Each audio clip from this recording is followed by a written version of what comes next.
How to pay with gift card on McDonald's app. Hi everyone, welcome to our channel. This is Rose and I'm here to guide you on how to pay with gift card on McDonald's app. Watch the video till the end and without further ado, let's dive right into the video.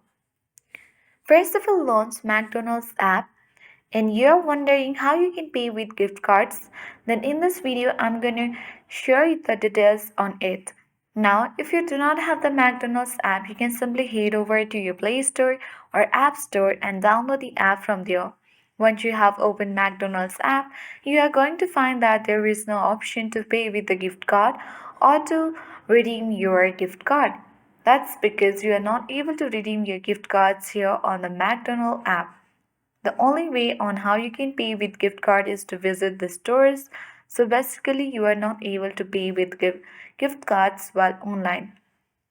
However, when you are on the store and you are going to pay for something, you can choose gift card as your payment method and use your gift card to pay for whatever it is that you have bought on McDonald's.